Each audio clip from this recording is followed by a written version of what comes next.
नमस्कार दोस्तों, स्वागत है आप सभी का आपके अपनी यूट्यूब चैनल आचार शिक्षा केंद्र में। तो कल हमने पढ़े थे छंदों के भेद और आज इनका सरल परिचय मैं आपको दूंगी। इसके बाद हम इनके उपभेदों पर चलेंगे, किंतु कल, आज नहीं। आज पढ़ेंगे सभी छंदों की परिभाषाएं और एक आध उदाहरण।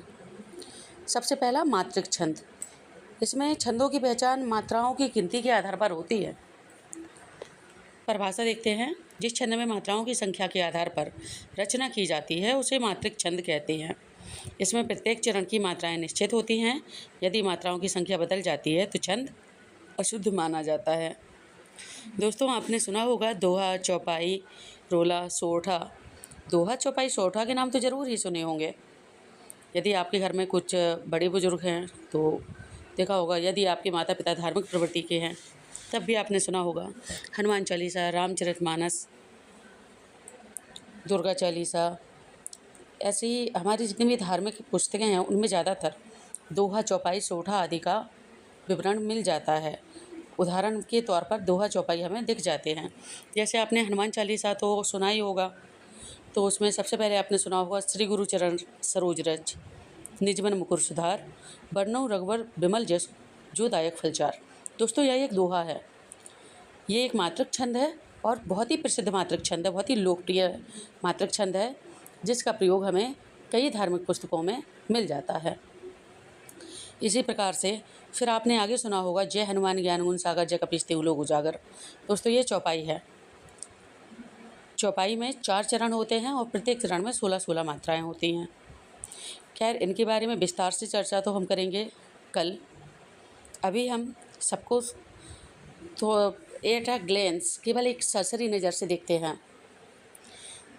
तो मात्रिक छंद की परिभाषा आपने पढ़ ली और आशा है मेरी बताई हुई पहचान से आपको मात्रिक छंद समझ में आ गया हो। अब आगे बढ़ेंगे और इसका उदाहरण देखेंगे। तो जैसे मैंने आपको बताया था, दोहा एक मात्रिक छंद है। लीजिए, यहाँ पर कबीरदास जी का एक दोहा है आपके लिए। बड़ा हुआ तो क्या हुआ, जैसे पेड़ खजूर, पंथी को छाया नहीं, फल लागे अति दूर। इसे गाकर भी पढ़ा जा सकता है, किंतु सरल तरीके से ऐसे ही पढ़ा जाता है। क्षमा चाहूँगी, गला थोड़ा ख़राब है। इस दोहे में प्रत्येक चरण निश्चित मात्राओं के नियम का पालन करता है। पहले और तीसरे चरण में 13-13 तथा दूसरे और चौथे चरण में 11-11 मात्राएं होती हैं। जैसे कि हमने पढ़ा था, अगर ह्रस्व स्वर है तो 1 मात्रा होगी और यदि दीर्घ स्वर है तो 2 मात्रा होगी। तो देखिए, सबसे पहले देखते बड़ा। इसमें बा ह्रस्व स्वर है, बा में आ का मिश्रण है तो ह्रस्व स्वर हुआ, जबकि एड़ा में बड़ा आ का मिश्रण है तो दीर्घ स्वर होगा। तो इन दोनों को मिलाकर के 3 मात्राएं बन जाएंगी। बा में 1, ड़ा में 2, 3 मात्राएं हो गई।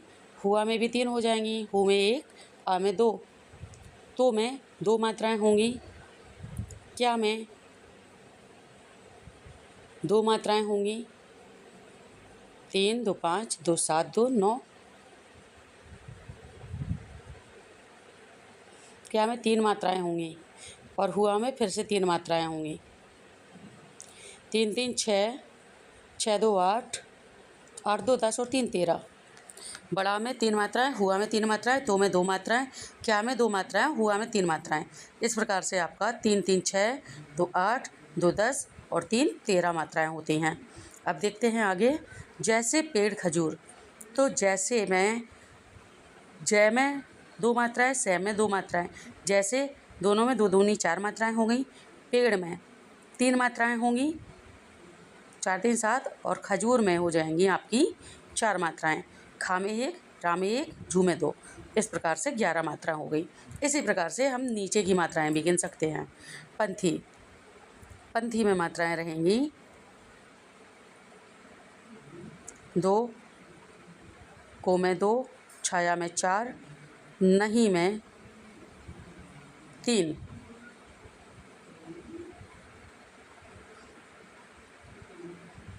2, 4, 2, 6, 3, 9। पंथी में मैंने 2 मात्राएं गिनी, पंथी में मात्राएं 4 होंगी। 4, 2, 6, 4, 10, 10, 3, 13। इसी प्रकार से फल लागे अति दूर। फल में 2 मात्राएं, लागे में 2 और 2 4 मात्राएं, अति में 2 मात्राएं, आ में 1, ती में 1, दूर में 3 मात्राएं। इस प्रकार से 2, 4 2 6, 6 2 8 और 3 11 मात्राएं। अर्थात पहले और तीसरे चरण में 13 13 तथा दूसरे और चौथे चरण में 11 11 मात्राएं हो रही हैं। और ये दोहा कुल मात्राएं कितनी हुई कमेंट में बताइएगा। इसमें कुल मात्राएं कितनी हुई कमेंट में बताइएगा। अब देखते हैं वार्णिक छंद। आई होप दोहा आपको समझ आ गया हो।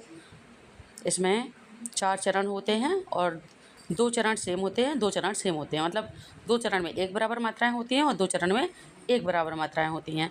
एक बात ध्यान में रखिएगा, चारों ही चरणों में मात्राएं विषम होती हैं। 11 भी विषम संख्या और 13 भी विषम संख्या है। अब वर्णिक छंद देखते हैं। इस छंद में वर्णों की संख्या तथा गणों के आधार पर रचना की जाती है। इसे वर्णिक छंद कहते हैं। इसमें मात्राओं से अधिक वर्णों और गणों का महत्व होता है। उदाहरण देखते हैं। वसंत तिलका छंद।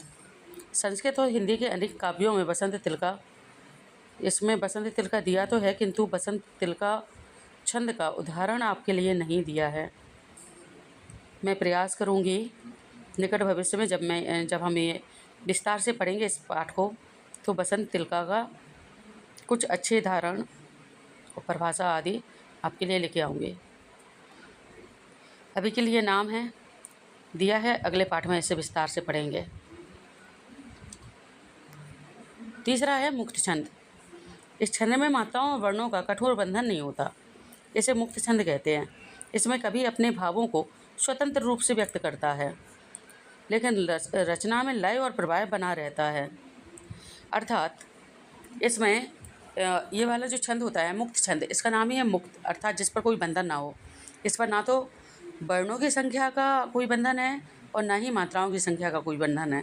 बस इसमें लय होती है और प्रवाह होता है। उदाहरण दिया है, वह तोड़ती पत्थर देखा मैंने उसे इलाहाबाद के पथ पर। और इसके कवि हैं सूर्यकांत त्रिपाठी निराला। इसके अलावा जब हम पाठ को पढ़ेंगे, पूरा पाठ पढ़ेंगे, तो मैं आपके लिए और भी कुछ उदाहरण लेकर आऊँगी। अब देखिए अगले पाठ में हम क्या पढ़ेंगे। तो सबसे पहले तो हम पढ़ेंगे मात्रिक छंद विस्तार से। अर्थात अभी हमने केवल एक दोहा पढ़ा है उदाहरण के तौर पर। फिर मात्रिक छंद में जितने भी प्रकार के पद आते हैं, जितने भी प्रकार के छंद आते हैं, वो आपको पढ़ाऊँगी। उसके बाद फिर वर्णिक छंद और उसके बाद मुक्त छंद विस्तार से पढ़ाऊँगी। फिलहाल कल का जो विषय है हमारा वो मात्रिक छंद रहेगा। यदि आवश्यक हुआ तो इन छंदों को भी अलग अलग भागों में पढ़ा सकती हूँ। कल हम पढ़ेंगे मात्रिक छंद, अर्थ, परिभाषा, विशेषताएं पढ़ेंगे, उदाहरण पढ़ेंगे और कुछ प्रमुख मात्रिक छंद पढ़ेंगे, जैसे कि दोहा, सोठा, चौपाई, रोला, छप्पय, कुंडलिया आदि। और जैसे कि मैंने आपको बताया, आवश्यकता हुई तो मैं इनको भी 2 भागों में विभाजित कर सकती हूँ। आपके लिए ज़्यादा बड़ी कक्षा ना हो, यही मेरा प्रयास है। क्योंकि यदि कक्षा ज़्यादा बड़ी हो जाती है तो आपके लिए रोचक नहीं रहती, और मेरा प्रयास होता है कक्षा रोचक बनी रहे ताकि आपका मन पढ़ने में लगता रहे। वीडियो पसंद आई हो दोस्तों तो वीडियो को शेयर करें अपने दोस्तों के साथ तथा लाइक करें।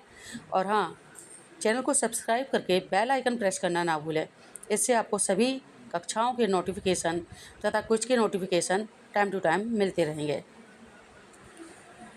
तो मिलते हैं नेक्स्ट वीडियो में। तब तक के लिए स्वस्थ रहिए, मस्त रहिए और देखते रहिए आपका अपना चैनल आचार्य शिक्षा केंद्र। फिलहाल तो थोड़ी देर में क्विज में मिलने वाले हैं। नमस्कार दोस्तों।